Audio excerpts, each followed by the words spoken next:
Hello everyone.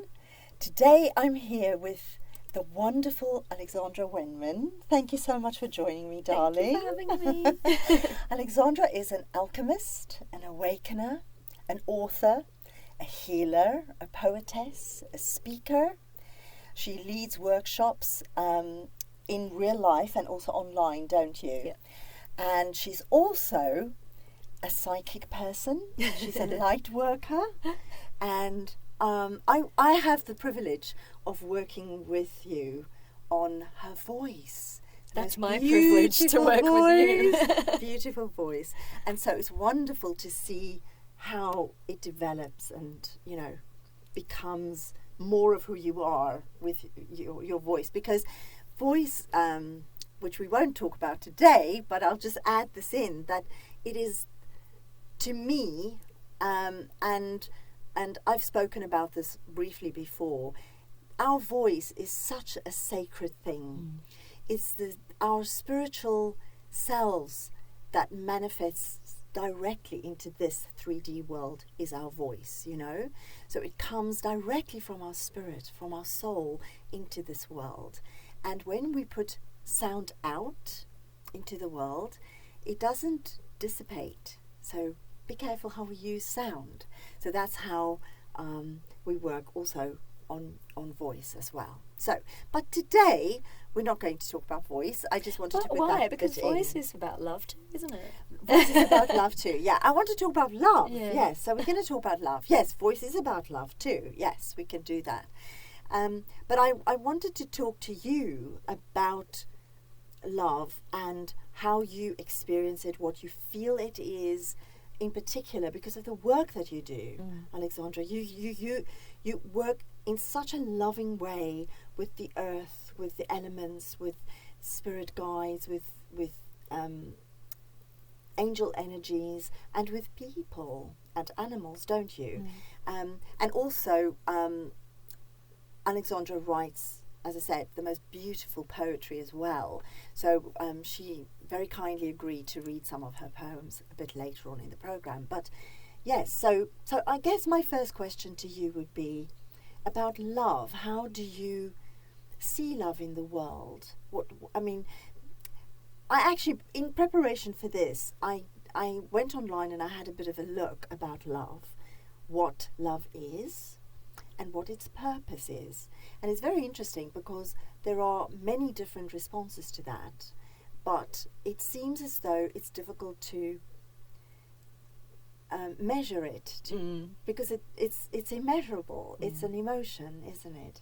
And there's all sorts of things connected to that people already know, that we bond with babies and people through hormones and stuff. And the purpose of love, that why is it in the world? So some people think that it's to do with procreation, if it's romantic love, or bonding and being part of a tribe. But in fact, none of those things are necessarily true. Or all of those things are true. Yeah. Yes. So what are your thoughts? Well, the way I see it, love is very multidimensional, and the love that you've just described is sort of all the different facets of what we would call human love or compassionate love. So you have romantic love, you have parental love, you have love of a child, love of an animal, love of a pet, the love that we feel on that human level as a kind of as an emotion, really. Yeah. But when I teach my workshops and when I work with people, it's all about reconnecting them to the love of their soul and to who they really are and their divine blueprint, which is actually love. And so I study symbolism and sacred geometry and what you might call the patterns of creation. And there's a mathematical equation, which many might know about, which is used a lot in art and music, and it's known as the golden mean or the divine proportion. Yes. Yeah. And to me, this simple equation it's connected to the Fibonacci sequence. I'm not going to go into the maths of it, but I will say that it is the maths of unconditional love, and it is the pattern that everything in our universe is built according to. It's the map of our divine blueprint. It's what kind of makes the unmanifest manifest. So when you think about it in that way, it becomes something that just is, right? It's not good or bad, right or wrong. It just is. And when you work with that energy of it just is, and you let go of judgment, and you come back into a beautiful space of neutrality, that is what we call unconditional love. And of course, you can hold that emotion, that energy towards a person or a situation when you kind of go, right, that person's being a bit of an idiot right now, and I don't like them very much, but as a soul, I love them unconditionally. Love them. So it's that unconditional love. It's like you see a tree growing, and the tree might have a defect in it or something, but it's a tree, so you're not going to judge it for its branch growing the wrong way. Right. It's just a tree treeing, and so you let go of judgment. So when we work with that, and I work with this in healing quite a lot. So when I'm doing a healing for someone, I let go of the outcome. You know, we can often put our focus on what's right or wrong. And this is how we judge each other. That's that person's right. behaving right or behaving wrong, and then we can according judge it according to our lens, or what we think the world should look like, or what we think love should look like. You're right. But when I do a healing, instead of going, right, that's wrong and I want to fix it, I hold the energy of unconditional love, like trust that there is something going on that I may not know the right outcome, but what my request is let the outcome be the highest and best outcome for this person's highest good. So I ask for all the cells in the body to harmonize themselves according to that energy of unconditional love. And then what you get is the energy or the situation can unfold in the most perfect way, because I've kind of gotten out of the way of it. I've let go of the judgment, and the outcome is governed by the divine. It comes in on that pure divine thing. And we can do this in our daily lives. Like if you know you're going in to say something like a meeting in your practical life and you're not sure of the outcome, if you come into trust, because really unconditional love is a state of pure trust that there is a higher path, a higher purpose, something greater than ourselves that is actually ourselves, is governing the universe. And you go, right, I'm just going to have fun, relax, trust that the highest outcome will happen. And then that is not aligned for you in accordance with unconditional love will not happen, likely not happen, and that which is for you will actually happen. So it opens you to a space of miracles, really, because you might not know. We think we know what is best for us, but actually divine higher self might have a better plan for you. It's true. I mean, as a performer, that's what we do. You know, you go on stage, and before you go on stage, you go, right. Center, breathe. Center, breathe, and let the best happen. And it is, as you just said, it's about trust and letting go of the outcome. You know, and I think that that's really important, because so many of us in life are focused on the outcome. And we don't, not only do we not enjoy the journey, we don't even value or see the journey. We're so focused on the outcome, the thing that's at the end. And that's a shame, because I think the journey is the thing that expands us. Definitely. Into who we need to be, and expands us into love. I also think it's really important, and this is in the other kind of component of the work that I do and the way that I teach, it's about self-love, and it really is about self-love first. And when you understand the way that unconditional love is, and you understand that you cannot be anything other than love, you can't be outside of love, and you can't be outside of the divine because you're mathematically built on it, then you can start to give yourself a break and actually be more loving towards yourself. And that is actually the key to attracting love in all its forms in your outer life, because you start to, you know, most humans are quite mean to ourselves by default in our consciousness, and we might have mean thoughts, and you wouldn't say to self-talk. Yes, the self-talk. You wouldn't say to another person half the things you say to yourself. And like, I've been studying this for years and retraining my brain. I refuse to be mean to myself anymore. I won't do it. And if you ever catch yourself doing it, what I do is I immediately say, cancel, clear, delete. I do not believe that. Al, I love you. You're amazing. Go for it, girl. Be your own cheerleader. Because it's very important. A lot of people are. They're searching for romantic love or familial love. and outside of themselves. Yeah. And then they're wondering why it's not connecting, why it's not coming in. And we as humans, we like to do things backwards. So we think that, if I expect the worst and hope for the best, then I can't be disappointed. That's not how it works. It's the law of attraction, isn't it? Yes, it is. And this is the thing. I mean, often you find people who, like, say for example, they split up with somebody, but they're staying in that energy, that vibration of that split, of that relationship. They don't give themselves a chance to recharge, to love themselves, to maybe rethink about what love means to them, and as you say, to love yourself first, to fill yourself up with your own brand of love. So they go off to the next relationship, and the same thing happens. Same thing. And not only the same thing, they often attract the same partner, and then get confused about why that happens, or get frustrated, like, this person seemed so great in the beginning, and now I realise it's the same relationship over and over and over again. Of course, it doesn't just happen with relationships. It happens with everything, like jobs and with everything, really. But I think so you touch on the right thing. I think, for me, love must begin with yourself. The awareness of it, the filling up of yourself, knowing that you are enough just as you are. There's nothing that you have to do, add or subtract from yourself, but to accept who you are, because that's unconditional love. That's unconditional to me. Totally. Isn't it? I have a story. I have some evidence, yes, please, of how tell self-love can work. So I had a terrible history of dating when I was young. Terrible, right? I've only had 2 long-term partners in my life. I've dated a lot of people, and I did kiss a lot of frogs, before I found my prince. But this was all kind of before I became a healer, and I was working as a journalist. And I got really fed up of this pattern. And I was, actually, when I'm really honest with myself, I was looking for my knight in shining armour to come and complete me and outside of me.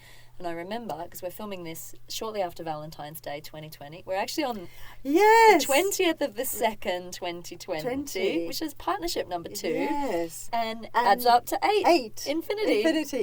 Love. So there we go, both types of love. Yeah. But I remember one Valentine's Day, and I just had enough, and I'd had a break from dating, and I didn't want anything to do with men, and I'd really started to embark on this self-love journey, and I didn't know where to start, but I thought, I am fed up with being mean to myself.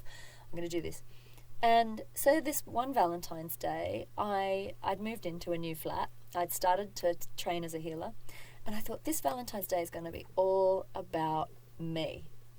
And I decided to romance myself. That is a great thing to do. Yeah, I bought highly myself recommend roses. it. I bought myself perfume. I put on my nice undies. I had a nice bar. I went out with a girlfriend, and we just went out for drinks. And oh my God, there were men coming out of the walls. It was absolutely ridiculous. But what I didn't realise, actually, is that my soulmate was right under my nose. I was living with him. He was my housemate. Oh my gosh. And that weekend, that Valentine's weekend, that's so lovely. I had actually met a guy on that, an Aussie guy on that night out, when I was like, romancing myself, wearing my red lippy and whatnot, not interested in men. I did meet a guy.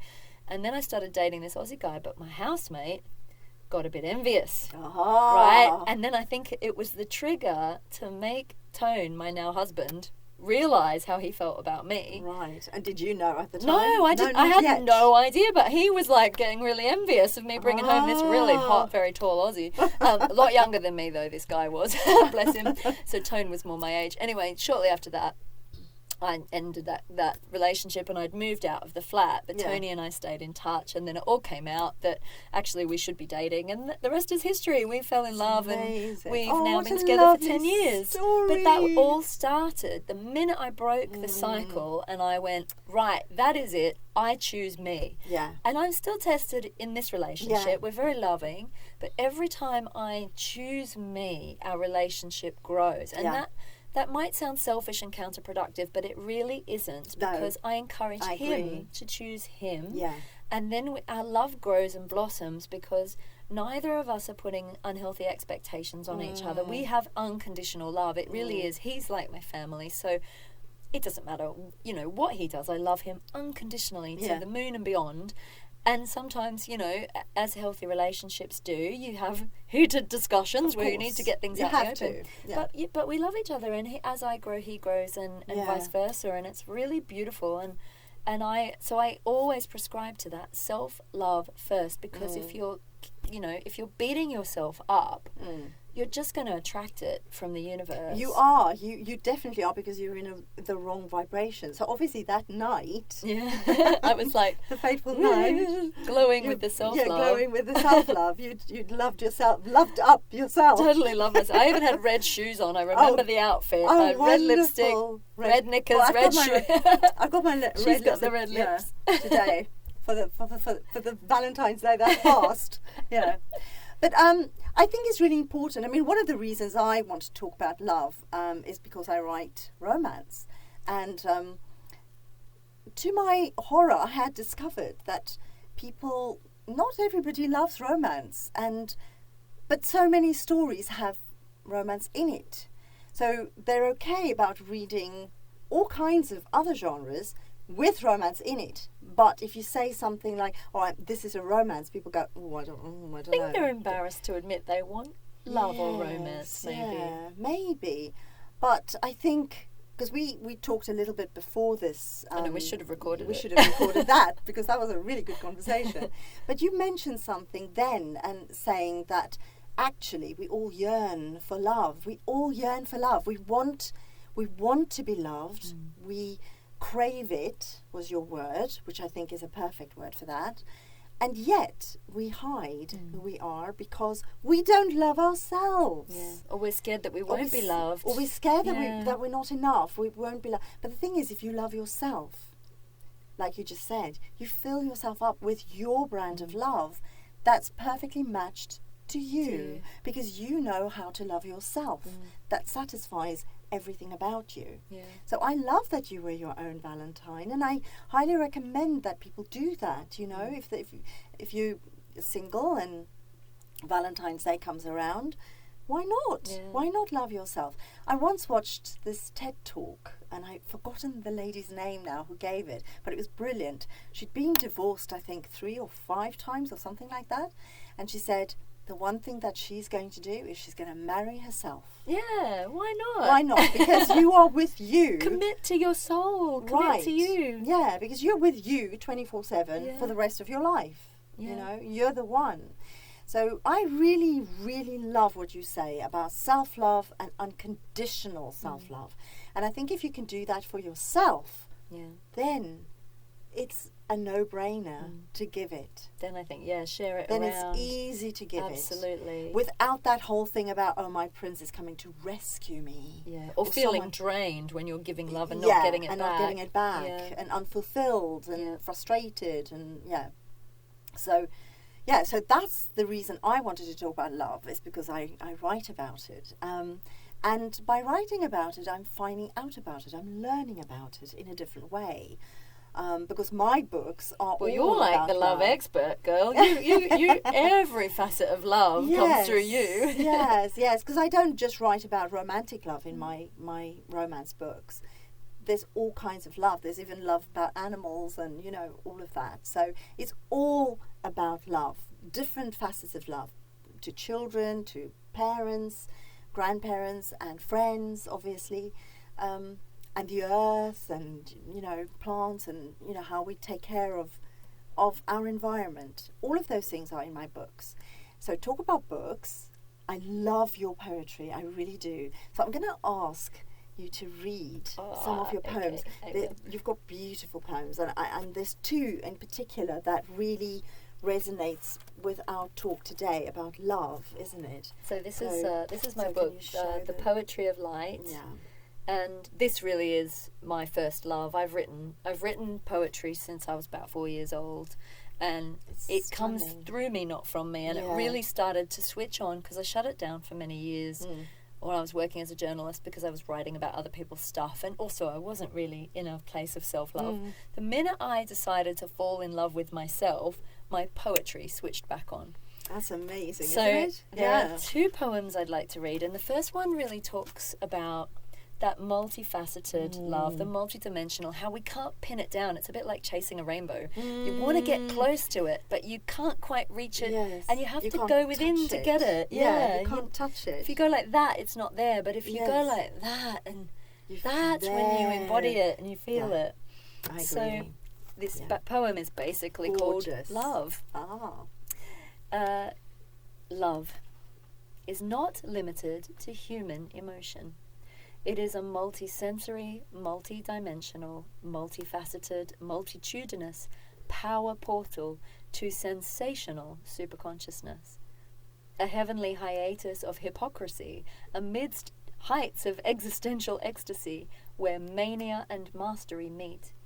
I soar on the wings of love and simultaneously throw myself at its feet.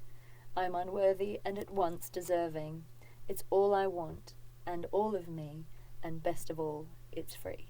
Oh, that's brilliant. That sums it all up. Sums it all up, doesn't it? Doesn't it? That's well, it is. brilliant. It's free. We just need to recognise it, don't we? Yes. And isn't it funny that we're all striving for this thing? Yeah. And so, but sometimes we confuse it with power or money or status or material things. Or we think outer beauty. Yes, we think that that's the thing that will bring it. And yet, as you say, it is the thing we all want, and it's free. It's free. It's free, and it seems so elusive. Sometimes people spend their entire lives and never connect with love with another person. But I think it comes back to that whole thing about not being able to love themselves. And like we said before, you know, before we started this, we should have recorded the other conversation. We went really deep. Really good. Yes, we did. Yeah, we did. But you said something about not feeling deserving of love. And I think that happens a lot. You know, we mentioned maybe people who are addicts, drug addicts, or, you know, it has to do with that whole thing of not feeling enough, not filling up with who you are, and trying to heal that wound. Try to find other things outside yourself to fill that up, instead of looking within, instead of connecting with the love within. That's you. That's you. You know, inside this physical body, there's love. Love so goddess. Like start a new addiction. Yeah. My new addiction is writing poetry. Yes. And I can do it for days on end now. And it actually, as I'm doing it, it fills me up. It's a bit like singing too. Yes. Like when you start singing and you feel that you're connecting to your soul, it just becomes so Moorish. Like it really does. You want to not stop, isn't it? Totally. Totally. And it's worse than if you're performing. Yeah. And you're on stage and you're having a good time and everything's flowing and there's lots of energy going and everything, and then you come off stage and you go, oh, I want to do it again. You're on the high. I want to do it again right now. Yeah. Because the thing is, when you're performing, and I'm sure you know this because you do a lot of public work, the time flies like this.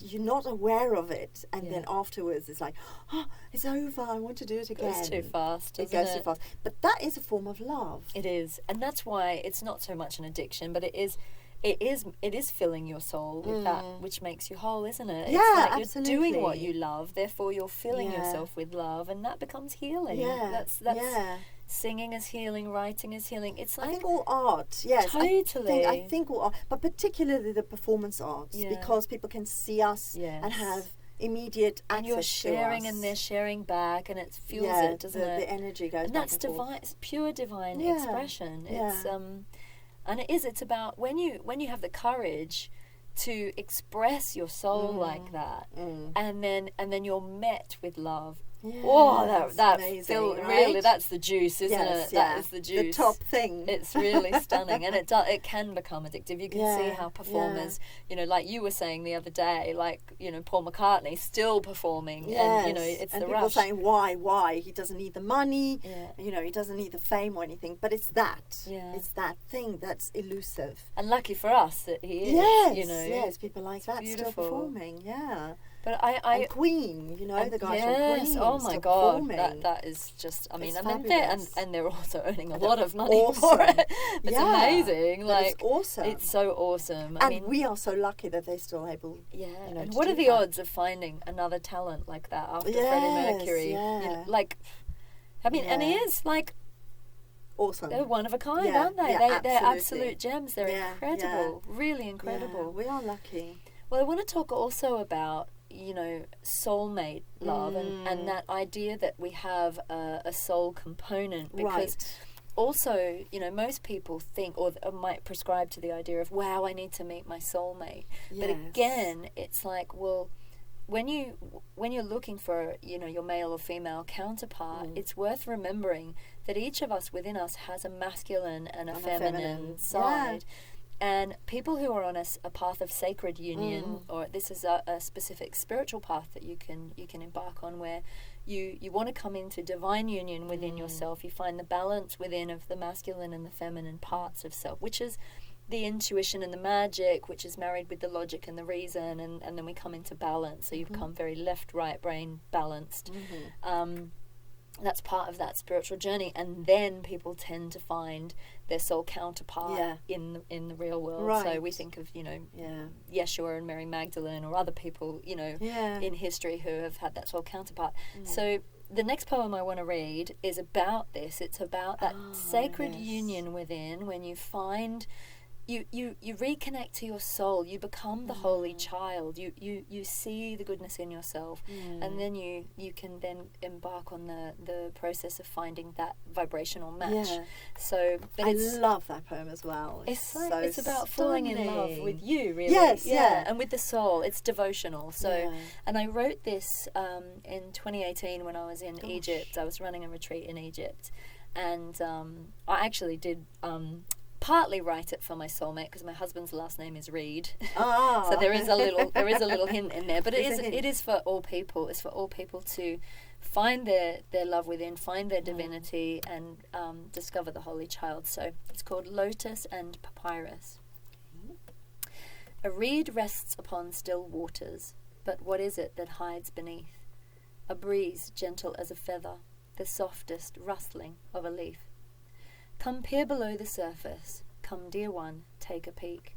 Here you will find your purpose, no longer will you be weak. Dip into the glittering tide that reflects the Milky Way. Here there is nothing to hide, the stars will light your way.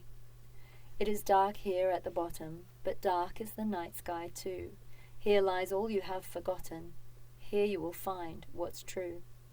And like the silken evening sky with diamond points of light that shine, there's treasures in the depths that lie beneath such ethereal waters fine.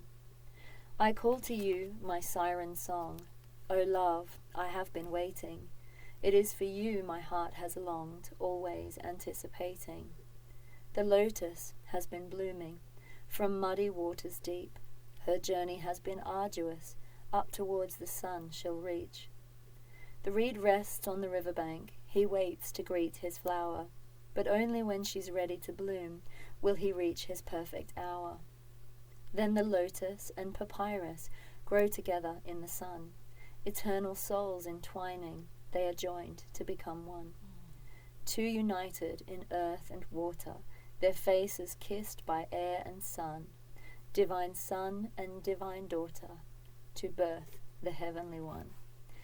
And the mud is really poignant because it's about loving ourselves even in our shitty times, even in the muck, even if we can love ourselves even in our judgment of ourselves, like if you're angry, still love yourself, you know, in those human emotions, not to judge, and that's the unconditional love. Or to love. hate yourself, because sometimes you hear people, I mean, it's slightly come off of that, where you especially women, you know, you sometimes hear them saying, oh, I look in the mirror and I absolutely hate my body. I hate my body. And I'm thinking, oh my God. That puts a vibration through you. It really as well. does, yeah. But I love how you talk about the four elements. Yeah. That makes up. That we're all. Yes, we're all part of.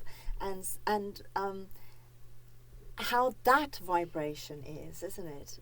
When you are whole, like you said, it's very different. Yeah. It's very different. When we think about it, you know, from our perspective, right, from this little human perspective, we are the center of our universe. Yes, because we are. When you look around it, the whole world is spinning around you. And, well, of course and your it is. universe is spinning around you. Yeah, exactly. Yeah, because you can't Yeah. put yourself in someone else No. to find out how they see the world. No. I mean, we've talked about this very briefly before, where we've said that, you know, when, especially with performing, because of that, when you perform to people, it's not a mass of people. It's one person at a time, no matter if you're standing in front of 2,000 or 20,000 people. So you are performing to one person at a time. I love that. It's like however many people in that room is all the individual works of art that you're creating. That you're creating, because you're creating art, and they are completing it. They're perceiving it in They're their way, perceiving it aren't and they? completing it. And It's only amazing. they can do it. This is why, you know, when you go from one show to the next, even if you go, like, I'll mention this because we were talking about Queen and Adam Lambert, the Glamberts, Adam's fans, they go to every show he's doing almost, and then their friends and family don't understand that, and they go, we don't understand why you keep going. It's the same show, the same songs, everything. But here's the thing, we change. The person you are now is not going to be who you are 10 minutes from now, and so the experience you had last night with Queen, or whoever your band is, or whoever your show is that you went to see, if you go again tonight, it's a different experience. Totally different. Because you've changed, they've changed. The people around you aren't the same. The energy has changed. I used to go when I was in Sydney. There's a playwright called David Williamson, who's an Australian playwright, and when I was in about year 12 at school, which is I was probably about 17, my friend Brooke and I went to see this play, and it was a small play in a small theatre. I can't even remember the name of the play, Right. but there was this young Aussie actor called Joel Edgerton.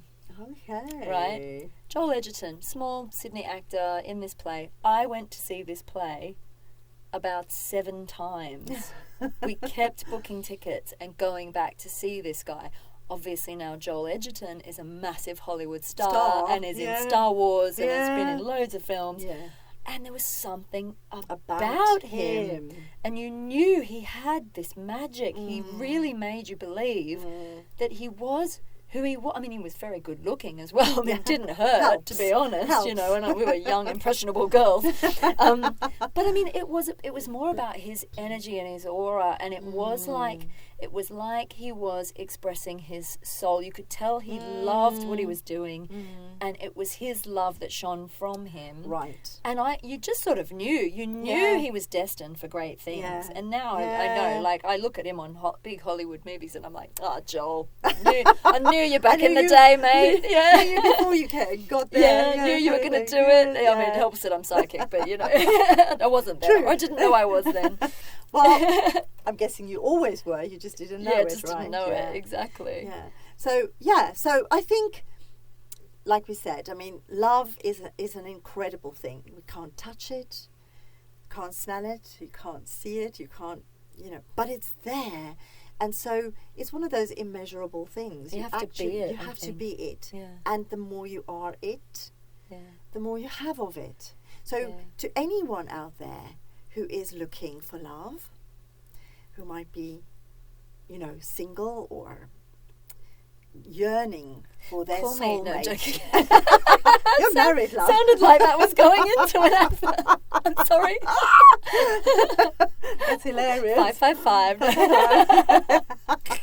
Not that one. No, not that one. No, what I mean is that look at yourself first, love yourself first, because your story demonstrates it perfectly, that once you kind of fall in love with yourself, pamper yourself, being fabulous in yourself, that's when the right people come. And you're not being selfish, and don't feel guilty or shameful about loving yourself. It's necessary. It really is. It really is. And, and I think the world will be a much better place if people learned to love themselves. I think a lot of problems happen in the world around us when people divorce themselves from their own love, where they can't feel it, and they look to outside things, to external things to provide that, because it's never going to happen.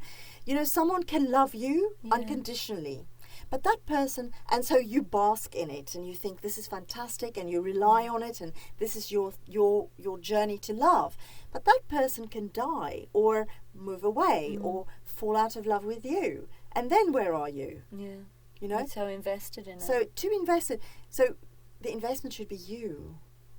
That isn't selfish. No, it isn't. So if you are single, love yourself first. That's the message here today, I think. I think so. Yes. I also think that it's about, coming back to the non-judgment thing. I think we look at the world around us and even the political arena and some of the terrible decisions that are being made on the planet now. It's like, try not to go too far into judgment. Always remember, like, I think that people behave badly usually out of a lack of self-love or out of some misguided belief that they don't have access to love. Right. So you get people that can become very resentful of the world around them, and those tend to be the people that want to stamp out somebody else's beauty or take away from it or destroy it because they don't feel worthy of it somehow. So even though you move yourself out of danger, like, don't be invested in someone who's obviously doing that necessarily, but send unconditional love, send love to the soul. For example, we might look at Donald Trump and think, what on earth is he doing?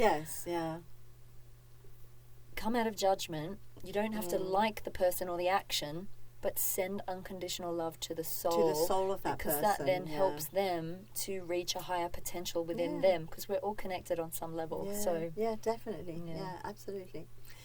Okay, well, I think we've kind of come to the end of our chat about love today. Amazing. I'm so happy that you joined me. Thank you for loved having me again, honey. Oh, I love it. I absolutely love it. I have to give you some Thank love. Give love, yes. Thank you so much. And thank you, everybody, for watching. Thank you. So I'll leave you with this thought. Khalil Gibran wrote The Prophet, and he said something along the lines of, don't quote me on this, love is constantly trying to fulfill itself. And we being love, we should be trying to fulfill ourselves. So I'm going to leave you on that note, and thank you for watching. I'll see you next time. Thank you.